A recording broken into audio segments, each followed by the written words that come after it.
এরপরের প্রশ্ন হলো, আমার স্বামী 1 বছর আগে মারা গিয়েছেন। আমরা জয়েন্ট ফ্যামিলিতে থাকতাম, এখন আমি আলাদা থাকি, কিন্তু আমাকে আমার স্বামীর সম্পত্তি থেকে বঞ্চিত করা হয়েছে। এর ফলে তারা কি কোনো দায়বদ্ধতার সম্মুখীন হবে না? শারীরিকভাবে সামর্থ্যবান ব্যক্তি যার ভিক্ষা বা সাহায্য নিয়ে যে চলে, তার সাহায্য বা তাদের সাহায্য বা ভিক্ষা বা সাহায্য না দিলে গুনাহ হবে কিনা? শারীরিকভাবে সক্ষম, চাইলেই উপার্জন করতে পারেন, অথচ ভিক্ষা করেন, এরকম ব্যক্তিকে ভিক্ষা না দিলে গুনাহ হবে কিনা?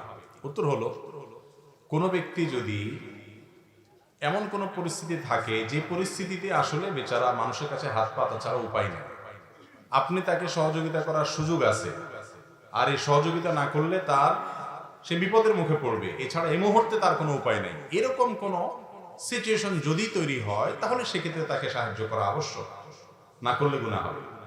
আর সাধারণ অবস্থায় যারা ভিক্ষাবৃত্তিকে পেশা বানিয়ে নিয়েছে, মানুষের কাছে চেয়ে চিনতেই খায়, ভিক্ষাই করে ঘুরে ঘুরে, অথচ তিনি সুস্থ সবল, এরকম মানুষকে যদি আপনি ভিক্ষা না দেন, তাহলে গুনাহ হওয়ার তো প্রশ্নই নেই, বরং কোন কোন ক্ষেত্রে না দেওয়াটা উত্তম। বিশেষ করে যদি তাকে না দিয়ে বুঝায় বলা যায় যে মানুষের কাছে হাত পাতার চাইতে নিজে উপার্জন করে কিছু খাওয়া আর কিছু দান করা উত্তম। নবী করিম সাল্লাল্লাহু আলাইহি ওয়াসাল্লাম বলেছেন, আল ইয়াদুল উলিয়া খায়রুম মিনাল ইয়াদিস সুফলা, নিচের হাতের চাইতে উপরের হাত উত্তম, আল্লাহর কাছে প্রিয়। নিচের হাত হলো যে হাতে চায়, আর উপরের হাত হলো যে হাতে দেয়। একদম সুস্থ সবল মানুষ মানুষের কাছে হাত পাতবেন, ভিক্ষা করবেন, এটা ইসলাম কখনো চায় না। নবী করিম সাল্লাল্লাহু আলাইহি ওয়াসাল্লামের শিক্ষা হলো যে কাজের জন্য বের হতে হবে, পরিশ্রম করতে হবে, নিজের সাধ্য অনুযায়ী যতটুকু পারা যায় করতে হবে।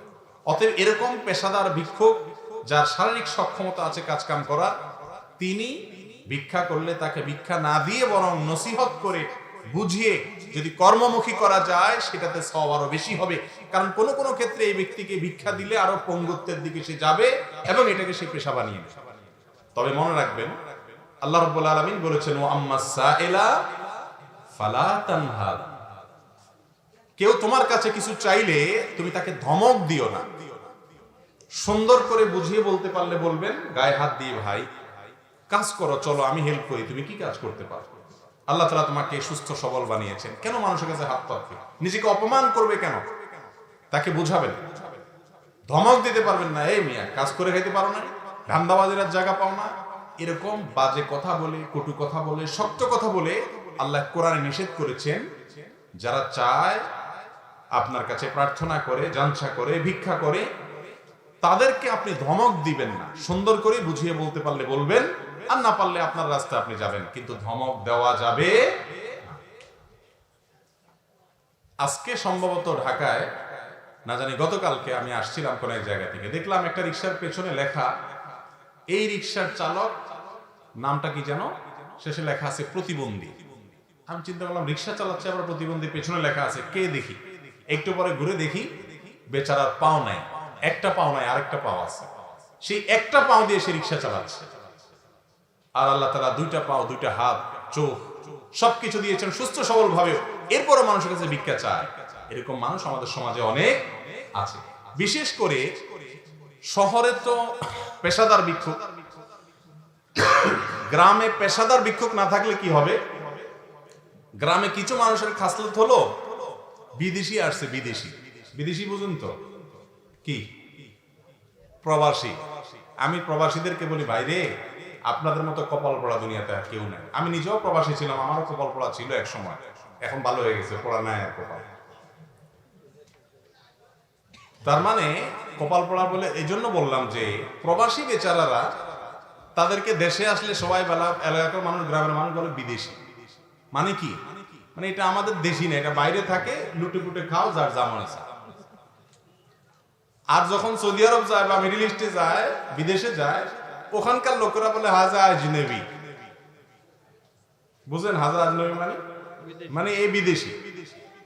তো আমি বলি, আপনাদের দেশ কোথায়? আপনাদের দেশ হলো আকাশের উপরে, যতক্ষণ বিমানে থাকে ওইটাই আপনাদের দেশ। সৌদি আরব গেলে সৌদিয়ানরা দেখা বলে হাজা আজনবী, এটা বিদেশি। আবার দেশে আসলে গ্রামের মানুষ বলে বিদেশি। ওখানে কফিলে পারলে লুটপাট করে যারা খারাপ তারা, আর এখানে এলাকাবাসী লুটপাট করে, বেচারাদের দুঃখের কোনো শেষ নাই। তো যেটা বলছিলাম, গ্রামে অনেক আছে, বিদেশি আসুক বা ঢাকা থেকে কেউ আসুক, দরকার নাই তবুও হাত পেতে বসে থাকে, আছে না নাই? ইমানদার এত সস্তা হবে না। ইমানদারের রুচি থাকবে, রুচি, আত্মসম্মান বোধ থাকবে, ইজ্জত বোধ থাকবে। জীবন চলে যাচ্ছে সেই সময় সে কারোর কাছে বললে বলতে পারে, কিন্তু লোভে পড়ে যে অমুক আসছে, যা নিতে পারি লাভ, যা নিতে পারি, এটা করা উচিত না। আমাকে এক ভাই বললেন যে আমি ফ্রি চিকিৎসা সেবা দিচ্ছিলাম গরিব মানুষদের জন্য, কোন এক এলাকায় ক্যাম্প করছি, মেডিকেল ক্যাম্প। পরে ওই এলাকার কমিশনার সাহেব এসে সবাই আগে হাজির, এই সবাই সব আগে কমিশনার সাহেব দেখার পর উনি বললো, ভাই এটা তো গরিব মানুষের জন্য। আমি না পাইলে এলাকায় কে পাইবো? আর নেতা মানুষ। সব কমিশনার তো আর এরকম না, একজন এরকম। হুজুরদের মধ্যে যেরকম ভালো মন্দ আছে, সব সার্কেলেই ভালো বা মন্দ মানুষ আছে। তো যেটা বলছিলাম, সুস্থ সবল মানুষের জন্য ভিক্ষা করাটা ইসলামে জায়েজ নাই, নবী করিম সাল্লাল্লাহু আলাইহি সাল্লামের শিক্ষা না। আল্লাহ কোরআনে বলেছেন, ফাইদা কুদিয়াতিস সালাতু ফান্তাশিরু ফিল আরদ, নামাজ শেষ, বের হয়ে পড়ো মসজিদ থেকে, ওয়াবতাগু মিন ফাদলিল্লাহ, আল্লাহর জমিনে রিজিক পড়ে আছে সেগুলো অন্বেষণ করে এনে পরিবারের বড় পোষণ তো নিজের বড় পোষণ করো। এই জন্য আমরা পরিশ্রম করবো ইনশাআল্লাহ, ঠিক আছে? তো যারা গ্রামের মানুষ আমরা আছি, প্রবাসী আসুক, বিদেশ থেকে কেউ আসুক, ঢাকা থেকে কেউ আসুক, কোটি টাকা নিয়ে আসুক, যার অভাব আছে সে নেক, আমি হাত পাতবো না। আমি গরিব মানুষ হতে পারি কিন্তু ইজ্জত বিলাবো না, চেষ্টা করবো তো ইনশাআল্লাহ। আল্লাহ তাআলা আমাদের তৌফিক দান করুন। এরপরে প্রশ্ন হলো, মিলাদ বা দোয়ার অনুষ্ঠানের তবারকের বিশেষ কোনো উপকারিতা আছে কি? মিলাদ বা দোয়ার অনুষ্ঠানে যে তবারক দেয়, এই তবারকের বিশেষ উপকার আছে কি না? আমাদের অনেকে মনে করেন যে এর কি আছে, বিশেষ উপকার আছে। তবারকের খানা, একজনে মিলাদ থেকে আসার সময়, দোয়ার অনুষ্ঠান থেকে আসার সময় জিলাপি নিয়ে আসছে, মিষ্টি নিয়ে আসছে।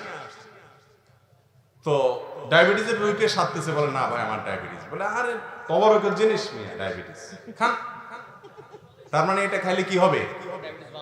ডায়াবেটিস আরো ভালো হয়ে যাবে। ওই বেচারা খায় ডায়াবেটিস তো 12টা বার। এবার দোষ হয় কিসে? ইসলামের। মনে করো যে ইসলামের একটা জিনিস খাইলাম, আমার আরো ক্ষতি হয়ে গেল, অথচ এটা ইসলামের না, এটা সম্পূর্ণ ভুয়া, আমাদের বানানো।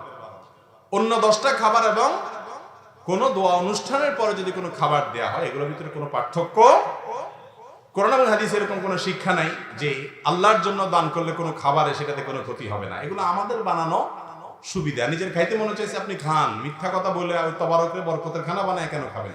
তাবাররুক শব্দের অর্থ হলো বরকত গ্রহণ করা, বুঝতে পেরেছেন? বরকত থেকে তাবাররুক মানে কল্যাণ, মানে এই খানাটাতে বিশেষ কল্যাণ আছে, অন্য খানাতে যা আছে এটাতেও তাও আছে।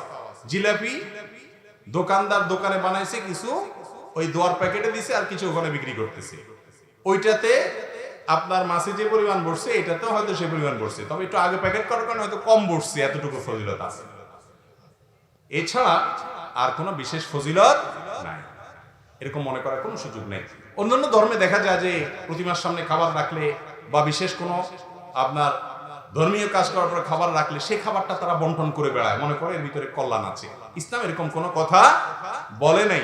বিশেষ করে এই দোয়া বা মিলাদ অনুষ্ঠানের পরে আমরা যে সমস্ত তবারক বলে যেগুলো বিতরণ করি, তবারক বরকত গ্রহণ করে, এখানে বরকত বা কল্যাণ এক্সট্রা আছে, এই কথাটাই কিনা হাদিস দ্বারা প্রমাণিত।